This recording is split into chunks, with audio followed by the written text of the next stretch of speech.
حدیث میں آتا ہے کہ حضرت عیسیٰ علیہ الصلاۃ والسلام جب آسمان سے نازل ہوں گے، اب پتہ نہیں اتنی اوپر سے زمین پہ آئیں گے، یہ اسباب کے خلاف ہے نا، یہ بات انسان کے لیے تو ممکن نہیں ہے۔ جب آپ زمین کے خول سے باہر جاتے ہیں آکسیجن ہی ختم ہو جاتی ہے، زندہ رہنا ممکن نہیں ہے، لیکن عیسیٰ علیہ السلام کو اللہ نے اپنی قدرت سے زندہ رکھا ہوا ہے۔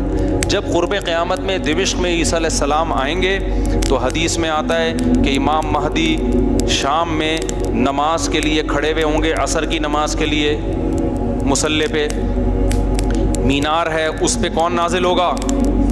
حضرت عیسیٰ علیہ السلام۔ تو مینار سے پھر سیڑھیاں لگائی جائیں گی حضرت عیسیٰ کے اترنے کے لیے۔ اب کمال کی بات ہے، اللہ وہاں سے یہاں تک آ گئے، تھوڑا سا تو رہ گیا فاصلہ، چھوڑو یار تم لوگ کے سمجھ میں نہیں آ رہا۔ ابے سوال پیدا ہوتا ہے کہ جب ادھر سے ادھر تک آ گئے تو تھوڑا سا تو رہ گیا ہے نا، اب یہاں سیڑھیاں کیوں لگائی جا رہی ہیں؟ بھائی دنیا کیا ہے؟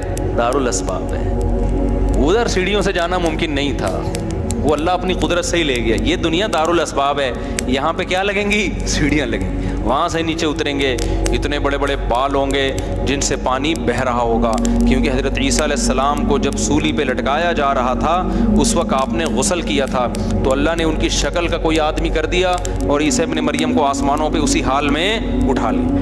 اور قرب قیامت میں جب نازل ہوں گے تو عصابۃ تغزو مع عیسیٰ ابن مریم، نبی نے فرمایا میری اس امت کے لیے جنت کی ضمانت ہے جو عیسیٰ ابن مریم کے ساتھ مل کے جہاد کرے گی۔ حضرت عیسیٰ نے آتے ہی کیا کرنا ہے؟ جہاد کرنا ہے۔ تو اور پھر ایسا جہاد ہوگا اما الاسلام و اما السیف، یا تو اسلام ہے یا تلوار ہے، بیچ کا کوئی راستہ نہیں ہے۔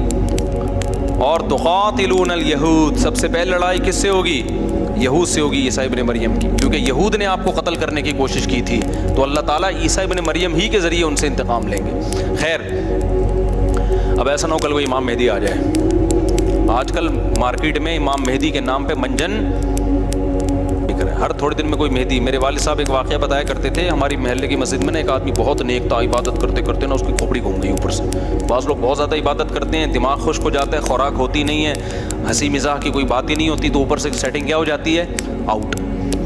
تو اس کی سیٹنگ آؤٹ ہو گئی، برا نہیں تھا وہ، میرے والد صاحب کے پاس آیا، کہنے لگا، میرے والد صاحب کو لوگ حافظ صاحب کہتے تھے، حافظ صاحب ایک بات آپ سے کرنا چاہتا ہوں، آپ ذرا نیک آدمی لگ رہے ہیں، صرف آپ سے کروں گا، کسی اور سے نہیں۔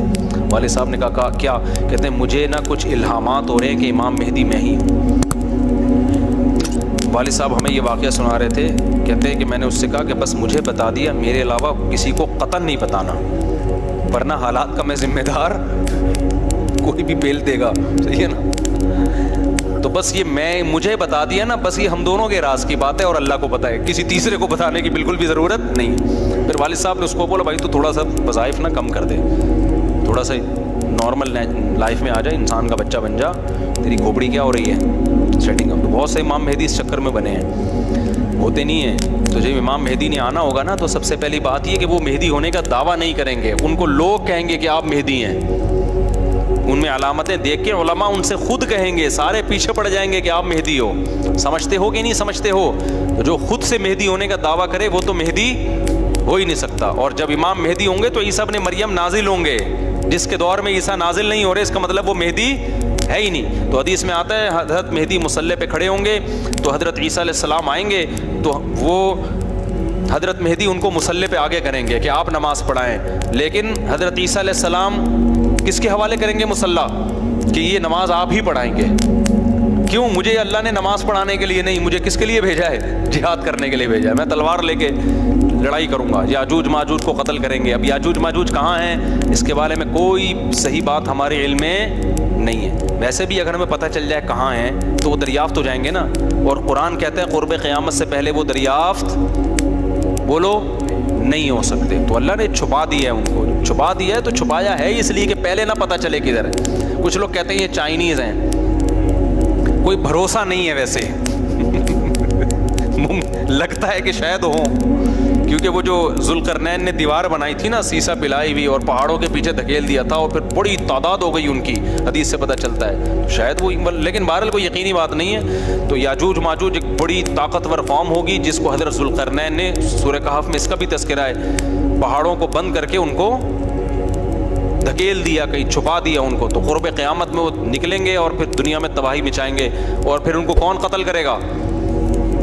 حضرت عیسیٰ علیہ السلام. تو وہ ابھی نہیں نکلیں گے, جب نکلیں گے تو ان کا ابھی دریافت بھی نہیں ہو سکتے وہ. باقی وہ کچھ کہتے ہیں مریخ میں ہیں, کچھ کہتے ہیں کہاں ہیں, ہمیں نہیں پتہ کہاں ہیں. بہرحال بظاہر تو لگتا ہے زمین میں ہی ہے, کیونکہ ذوالقرنین جو گئے تھے مشرق اور مغرب شمال جنوب کا انہوں نے سفر کیا, اسی زمین میں کیا تھا سفر. تو واللہ عالم. ہمیں بس اجمالی طور پر ان چیزوں پہ ایمان لانا ضروری ہے, ان کی ڈیٹیل ہمیں بتائی نہیں گئی ہے تو ہمیں ڈیٹیل میں جانے کی اجازت نہیں ہے. باقی قیاس آرائیاں ہوتی ہیں, صحیح بھی ہو سکتی ہیں, غلط بھی ہو سکتی ہیں.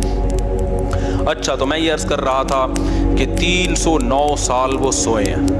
وَنُقَلِّبُهُمْ ذَاتَ الْيَمِينِ وَذَاتَ الشِّمَالِ, اللہ کہتے ہیں ہم ان کو پلٹتے تھے, اب ادھر کو کروٹ لے کے سو جاؤ, اب ادھر. وَكَذَلِكَ بَعَثْنَاهُمْ, 309 سال کے بعد ان کو اللہ نے جگایا. پوری حکومت بدل گئی, پوری حکومت کا تختہ پلٹ گیا. اب جب 309 سال کے بعد اٹھے ہیں تو پیٹ کمر سے چپکا ہوا ہے, ٹھیک ہے نا, بھوک لگ رہی ہے ٹائٹ والی. تو کیا کہتے ہیں, کم لبستم, پہلے آپس میں کہنے لگے ہم کتنا سوئے ہیں, ہم کتنا سوئے. ایک نے کہا لبثنا یومن او بعض یوم, یا تو پورا دن سوئے ہیں, کیونکہ سورج جب ہم سوئے تھے تو یہاں تھا, اب یہاں ہیں, لیکن جب یہاں ہیں تو اس کا مطلب پورا دن تو نہیں سوئے ہم, پورا چکر تو ہو جانا چاہیے تھا نا. مثال کے طور پر وہ سوئے تھے مغرب کے وقت اور آنکھ کھل رہی ہے اشراق کے وقت. اب کنفیوز ہو رہے ہیں نا کہ یار اگر ہم تھوڑا سوئے ہیں تو یہ تو ہمیں لگ رہا ہے بہت زیادہ سوئے ہیں, 24 گھنٹے سے زیادہ تو سو نہیں سکتا کوئی. تو کہنے لگے یا تو ہم پورا ایک دن سوئے ہیں یا شاید اس سے کم سوئے ہیں. کم سونے پر یہ اعتراض ہو رہا ہے کہ نیند تو بڑی شاندار طریقے سے پوری ہوئی ہے, 4-6 گھنٹے میں ایسی ہوتی نہیں ہے. اور اگر زیادہ سوئے ہیں تو سورج جب ہم سوئے تھے وہ یہاں تھا, اب یہاں ہیں, تو یہ تو 24 گھنٹے بھی پورے نہیں ہوئے, کیونکہ ان کا کیا خیال ہے کہ یہ 300 دفعہ پلٹ کے سورج آ چکا ہے. جب کافی دیر ان کی بحث ہوئی تو کہنے لگے ربکم اعلم بکم, اللہ ہی جانتا ہے بھائی کتنا سوئے ہیں, اس بحث سے کوئی فائدہ نہیں ہے, ابھی تو روٹی کی فکر کرو. فابعثوا احدکم بورقکم, یہ سکہ رائج الوقت لے کے جاؤ اور روٹی لے کر آؤ. اب دیکھو یہاں بھی وہ اللہ پہ توکل کر سکتے تھے کہ ہم جا رہے ہیں, پیسے لے جانے کی ضرورت نہیں ہے, ہم نے اللہ کے لیے قربانی دی ہے, کھلائے گا کون ہمیں؟ اللہ. نا بھائی, اللہ نے کہا ہے جتنے اسباب اختیار کر سکتے ہو کرو. تم ایک اجنبی جگہ پہ جا رہے ہو, تمہارے پاس سکے ہونا, پیسے تو لے کے جاؤ. عربوں میں نا جب زمانہ جاہلیت میں حج ہوتا تھا تو دور دور سے جو عرب قبیلے بیت اللہ آتے تھے پیسے نہیں لے کے آتے تھے ساتھ میں, کہتے تھے کہ ہم اللہ کے گھر کی زیارت کے لیے جا رہے ہیں تو کھلائے گا کون ہمیں؟ اللہ, ہم پیسے نہیں لے کے جائیں گے. یہ تو توکل کے خلاف ہے یار. اللہ کے مہمان, وہ مثال ایسے دیتے تھے جیسے آپ اپنی نانی کے جا رہے ہو اور اپنے کھانا ساتھ لے کے جا رہے ہو, تو نانی کو غصہ آئے گا نا, بیٹا میں نے تیری دعوت کی ہے تو کھلاؤں گی کون؟ میں کھلاؤں گی تجھے, تو اپنے ساتھ کھانا کیوں لے کر آیا ہے؟ تو کہتے تھے جب ہم کسی کے مہمان ہوتے ہیں تو کھانا ساتھ نہیں لے کے جاتے, میزبان کا کام ہے, تو ہم اللہ کے گھر پہ جا رہے ہیں, ہم پیسے لے کے نہیں جائیں گے, اللہ پہ توکل کریں گے. جب پیسے ختم ہوتے نا تو بھیک مانگ رہے تو بھائی کو اللہ کے نام پہ کوئی کھانا دے دے یار, کوئی تو روٹی دے دے. جب پیسے ختم ہوتے تو کیا کرتے یار, کہیں سے جگاڑ, پھر چوریاں چکاریاں شروع کر دیتے. تو قرآن میں اللہ نے آیت نے نازل کی, وَتَزَوَّدُوا, جب حج کے لیے جاؤ تو زاد راہ لے کے جاؤ, پیسے لے کے جاؤ. کیوں؟ فَإِنَّ خَيْرَ الزَّادِ التَّقْوَىٰ, سب سے بہترین زاد راہ تقوی ہے. وہ توکل جو تمہیں بھکاری بنا دے, گناہگار, کیونکہ بھکاری پن یہ تقوی کے خلاف ہے. تو پہلے تقوی کی فکر کرو کہ لوگوں کے سامنے ہاتھ نہ پھیلانے پڑے. تو ان کو بتا دیا اللہ نے صحابہ کو کہ توکل کا یہ مطلب نہیں ہے کہ دنیا میں اسباب اختیار نہ کرو, حج پہ جا رہے ہو تو پیسے لے کے جاؤ سارا. تبھی فقہا کہتے ہیں, فقہا نے دین کو خوب سمجھائے کہ حج صرف اس پہ فرض نہیں ہو جاتا کہ آنے جانے کا انتظام ہو جائے, نا, حج اس پہ فرض ہوگا آنے جانے کا انتظام بھی, راستے میں کھانے کا انتظام بھی, اور جتنے دن آپ گھر کی مارکیٹ سے شارٹ رہو گے بیوی بچوں کے کھانے کا بھی انتظام. آپ کا حج کا آ گیا بھائی, آپ نے کہا میرا جہاز کا ٹکٹ بھی ہو گیا, ہوٹل کا کرایہ بھی ہو گیا, کھانے پینے کا انتظام بھی ہو گیا, نکل گئے 40 دن کے لیے. بچے کہہ رہے ہیں ابا مارکیٹ سے کیا ہو گیا, ابا ہم کیا کھائیں یہاں پہ؟ تو ابا کہہ رہا ہے بیٹا میرے لیے چونکہ آنے جانے کا پراپر انتظام ہو گیا تھا تو مجھ پہ حج فرض ہو گیا ہے, کیونکہ اللہ نے کہا ہے جس میں استطاعت ہے حج فرض ہے, تو مجھ میں استطاعت تھی حج فرض ہے. تو بچے کہیں گے ہمارا کیا قصور ہے. اس لیے علماء نے بیان کیا کہ استطاعت میں یہ بھی داخل ہے کہ آپ کا بھی اور جن کی آپ کفالت کر رہے ہو, جو آپ کی شرعاً ذمہ داری ہے, ان کا بھی انتظام ہو. سمجھتے ہو کہ نہیں سمجھتے ہو؟ تو انہوں نے اپنے ساتھ سکے لے کے گئے ہوئے تھے. وہ سکہ رائج الوقت, جب نکاح ہوتا ہے نا تو سکہ رائج الوقت, میں نے سکہ رائج الوقت میں آپ کا نکاح فلاں, میں یہ لفظ نکال دیا ہے, میں اتنے پیسوں میں کرایا ہم نے, کیونکہ رائج الوقت ہی سکے چلیں گے نا, یہاں نکاح میں ڈالر تھوڑی دیں گے. کبھی خربوزہ خریدتے ہوئے کہا کہ سکہ رائج الوقت کے مطابق یہ خربوزہ کتنے روپے کلو ہے. جیسے وہاں سیدھا سیدھا بولتے ہو بھائی خربوزہ کتنے روپے کلو ہے, تو مہر میں بھی وہی ہے. جب پاکستان میں شادی ہو رہی ہے تو پاکستانی روپے میں ہی ہوگی, اس میں الگ سے سکہ رائج الوقت بتانے کی ضرورت نہیں. لوگ کہہ رہے تو سکہ رائج الوقت کے مطابق, تو وہاں سے میری زبان پہ یہ آیا ہے. تو انہوں نے کہا بھائی یہ سکہ رائج الوقت ہے, اس کو لے کے جاؤ اور کھانے پینے کا انتظام کرو. پھر کہنے لگے دیکھو وَلْيَتَلَطَّفْ, چپکے سے جانا, وَلَا يُشْعِرَنَّ بِكُمْ أَحَدًا, کسی کو تمہارے بارے میں پتہ نہ چلے. ایسے منہ لپیٹ کے نا چھپڑ میں جانا اور روٹی لے کے چھپڑ میں واپس آ جانا. اس سے بھی پتہ چل رہا ہے کہ وہ اپنی حفاظت کا پورا انتظام کر رہے ہیں, پھر اللہ پہ توکل کر رہے ہیں. کتا بھی ساتھ لے کے جا رہے ہیں تاکہ اجنبی لوگوں سے ہماری حفاظت ہو, یہ بھی پورا انتظام. اور اس کے بعد بھی ایک بندے کو بھیج رہے ہیں بھائی لپٹ کے جانا, پتہ نہ چلے, پکڑے نہ جائیں ہم. اور آگے انہوں نے کیا کہا, فَلْيَنظُرْ أَيُّهَا أَزْكَىٰ طَعَامًا, دیکھنا پاکیزہ کھانا ہو, حلال کھانا لے کے آنا. اس سے بھی پتہ چلتا ہے کہ چونکہ غیر مسلم ریاست تھی نا, وہاں ان پر واجب تھا کہ کھانا خریدنے سے پہلے تحقیق کر لیں کہ حرام ہے یا حلال. اسلامی ملک میں اس تحقیق کی ضرورت نہیں ہے کیونکہ حلال ہی ہوتا ہے. یہاں آپ ہوٹل میں بیٹھ کے پوچھیں یہ گدھے کا گوشت ہے یا بکرے کا گوشت ہے, وہ رکھ کے ایک تھپڑ لگائے گا آپ کے. کیوں بھائی؟ غالب یہی ہے کہ جب سامنے والا انسان ہے اور مسلمان ہے تو گوشت بھی انشاءاللہ حلال ہی ہوگا. سامنے والا گدھا نہیں ہے تو گوشت بھی گدھے کا. یہاں بھی گدھے کے گوشت بکے ہیں مگر ان کا ریشو کم ہے نا, عموماً تو حلال ہی ہوتا ہے. لیکن جب آپ غیر مسلم ریاست میں جاتے ہیں, پھر جب بھی آپ کوئی چیز خریدیں گے تو آپ پر تحقیق کرنا واجب ہے, بھائی یہ حلال ہے یا نہیں. میں یورپ میں جہاں بھی ہوٹل میں جاتا تھا پہلے پوچھتا تھا ابے یہ مرغی حلال ہے کہ حرام ہے, وہ کہتا تھا حلال ہے. کیسے پتہ چلا حلال ہے؟ ٹھپا تو سب نے لگایا ہوا ہوتا ہے حلال کا. کہاں سے خریدی آپ نے؟ وہ بتاتا تھا فلاں سے. میں نے کہا آپ کو پتہ ہے کہ وہ ہاتھ سے ذبح کرتے ہیں؟ کہ جی ہمیں تو نہیں پتہ. میں نے کہا پھر ہم بھی نہیں کھائیں گے بھائی. یہ غیر مسلم ریاست میں یہ تحقیق کیا ہے؟ اطمینان ہو جائے کہ ہاں جی ہاتھ کا ذبیحہ ہے, بسم اللہ اللہ پڑھ کے کریں تو پھر آپ کھا سکتے ہیں, ادروائز نہیں کھا سکتے آپ. پھر آپ چلغوزے کھائیں, کچھ بھی کھائیں, گزارا کریں آپ. سمجھتے ہو؟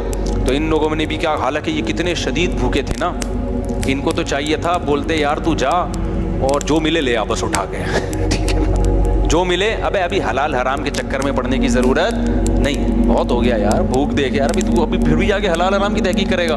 ابے جو ملے اٹھا کے لے آ, نا نا نا نا, حلال لے کے آنا, حرام سے ایوائڈ کرنا. اب جب وہ بندہ آیا نا سکہ رائج الوقت لے کے, تو جب وہ اس نے سکہ دیا تو وہ دکاندار نے بولا بھائی یہ کون سے زمانے کا سکہ لایا بھائی تو, ٹھیک ہے نا, یہ کرنسی تو کیا ہو گئی ہے, 300 سال پہلے یہ نوٹ ختم ہو چکے ہیں.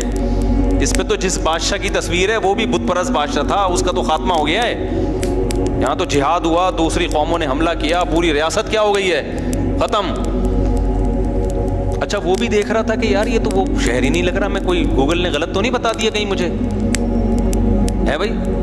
وہ بھی یہی سوچ رہا نا جو کہ بھئی میں کہاں ہوں, یہ وہ جگہ ہی نہیں لگ رہی. تو 309 سال میں تو سب کچھ چینج ہو جائے گا نا. بالآخر قرآن میں چونکہ اختصار ہے, بہت شارٹ واقعات سناتا ہے. بالآخر کیا ہوا کہ لوگوں نے اس سے پوچھا تم کون ہو, اس نے پوچھا بھائی وہ کہاں ہے, انہوں نے کہا بھائی وہ تو 309 سال پہلے ونس اپون اے ٹائم ایک حکومت تھی, پھر یہ ہوا, پھر علامتیں دیکھی گئیں, یہ پرانے سکے نکلے. تو لوگوں کو, اچھا ان لوگوں کی ہسٹری بھی لوگوں کو پتہ تھی کہ پرانے وقتوں میں چند نوجوانوں نے اللہ کے لیے قربانی دی تھی اور اپنے علاقے سے ہجرت کر کے چلے گئے تھے. ان کے نام یہ تھے, ان کی علامتیں یہ تھیں. تو اس سے بھی لوگوں کو نا ہسٹری سے پتہ چل گیا بھائی یہ کون لوگ ہیں, یہ وہی لوگ ہیں. تو پھر بہرحال جب ہو گیا تو ان کی تو بڑی واہ واہ ہو گئی، یار یہ تو بڑے کرامتی بزرگ ہیں، یہ تو 300 سال سے کہاں سو رہے تھے، غار میں سو رہے تھے. سب نے ان کو بلایا، بھائی ان کا تو بڑا اکرام ہوا. میں اب آگے میں اپنے اسٹائل میں بیان کر رہا ہوں، قرآن میں نہیں لکھا ہوا. جو ہوتا ہے ایسے موقع پہ، بھائی دم کر دیں، ہمارے وہ گنجے کے بال نہیں آ رہے، حضرت اس کے سر پہ دم کر دیں، اس کی شادی نہیں ہو رہی، اس کے لیے دعا کر دیں، اور یہ بچہ مفتی مولوی صاحب میرا بچہ انسان کا بچہ بن جائے. ہم نے جب پیدا کیا تھا اس وقت انسان تھا، لیکن اب جو رپورٹ ہے اس کے مطابق یہی جو شکایتیں آ رہی ہوتی ہیں، کوئی پھونک لگاتے ہیں، کوئی تبلیغ میں نکالتے ہیں، کچھ نصیحت کر دیں، جو بھی ان کا اتنی عزت ہو گئی، اتنی عزت ہو گئی. پھر انہوں نے وہ سب آ گئے اور ان کی بڑی جو اللہ نے نا ان کی دعا ایسے قبول کی کہ بجائے ہجرت کرنے کے انہی کے وطن کو ان کے لیے سوٹیبل بنا دی. اور بالآخر ایک وقت کے بعد ان کی طبعی موت ہوئی. تو اب لوگوں میں جھگڑا ہو گیا، بھائی ان کی موت واقع ہو گئی ہے. تو یہ چونکہ ایک بڑا تاریخی واقعہ ہوا ہے، تاریخی واقعہ ہوا ہے نا، اس واقعے کو محفوظ رکھا. ہسٹری تو ہر ایک چاہتا ہے نا محفوظ ہو، اور وہ ہسٹری جس میں کوئی سبق ہو. تو کسی نے کہا ہم قبہ بنائیں گے، کسی نے کہا ہم کیا بنائیں گے.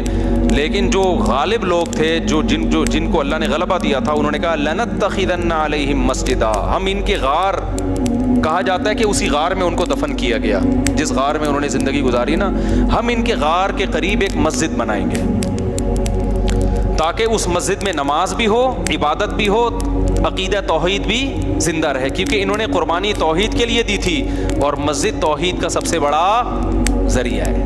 مسجد بتاتی ہے کہ صرف اللہ کو پکارا جائے گا. تو انہوں نے پھر وہاں مسجد بنا دی. تو اب بعض لوگ اس سے کہتے ہیں، اس سے پتہ چلتا ہے مزاروں پہ مسجدیں بنانا جائز ہیں. نا نا نا اس وقت ان کی قبر کے قریب مسجد بنائی گئی تھی توحید کو زندہ کرنے کے لیے. اب قبروں پہ مسجد بنانے سے توحید کا بیڑا غرق ہوتا ہے. اب شرک اور بت پرستی پھیلتی ہے اس سے. اس لیے علماء کہتے ہیں اب قبرستانوں میں مسجدیں نہیں بنائی جائیں گی. ان کی نیت کچھ اور تھی، آج کچھ اور ہونے لگتا ہے. آج قبروں کو سردہ ہونے لگتا ہے وہاں پہ، اس لیے آج منع کیا جائے گا اس عمل سے. سمجھتے ہو کہ نہیں سمجھتے؟ تو اس واقعے میں ہمیں کیا سبق ملتا ہے؟ اس واقعے سے ہمیں سبق ملتا ہے کہ جو اللہ کے لیے قربانی دیتا ہے، اللہ اس سے غافل نہیں ہوتا. اللہ غیب سے اس کی مدد کرتا ہے.